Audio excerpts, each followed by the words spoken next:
Eddie and I went to Chicago and did a Raging Idiot show on Friday. And big shout out to all of our Chicago listeners and people that drove up from all over the country. Yeah. It was just a fantastic show.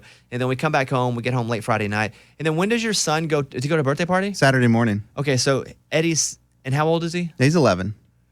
And what, was it just like somebody's 11th birthday? Yeah, it was his buddy from school, and he had a birthday party at Dave & Buster's, so we dropped him off like around 11.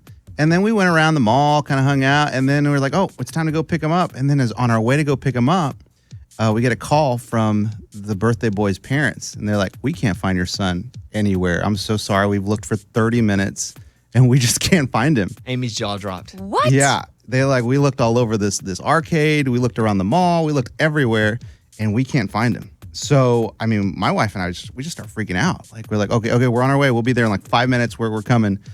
And we get there. And when we get there, he's there. And they're like, okay, so sorry to scare you guys, but we did find him.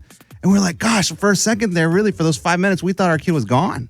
So the plus. You go over to the Jersey Mike's down the strip mall or what? No, he was playing just in one of those games where you get inside. Oh. And I guess he was doing really well. So he'd been in there for like 30 minutes playing this game where you kill like aliens or something, dinosaur aliens. And so he was just in there. But it really led us to have that talk with him. Like, hey, man, I know we've never had that talk, but just be careful and don't be like talking to strangers because we really thought he was gone. Was he talking to strangers? No, but we've never had that conversation with any of our you kids. gave him a talk about nothing he was doing? Yes, correct. But you've never said All to right, him. son, we're going to sit you down. When you're 18, it's very important you vote. He's like, Dad, why are you talking to me about this? I guess it was more for us. It crossed our mind that like we haven't had that conversation with him, and we probably should because that minute we really thought he was like abducted. Yeah. I mean that happens, right? Eddie was like, hey, Eddie and I did a Bobby Cash yesterday about a mute. I'll tell you what the subject was in a minute. But he came over to the house and he goes, hey, I'll come over, but can my kids come over too and use your pool? I was like, sure, absolutely. You can use the pool even when I'm not there. And so Eddie comes over to the house and beats him to my house, and we're doing the Bobby Cast and talking about music. And he's like, oh, they're here, but it's pouring down rain.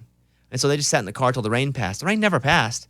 So Eddie finished the show and then got out and left. They never got to go outside. Were they so disappointed? They were a little bummed because they waited for a good 30 minutes, just waiting for that storm to pass, but it never passed. So they're like, sorry, guys. Second best, I'll take you to Cracker Barrel. Ooh, that's a close second, though. Oh, yeah. Yeah.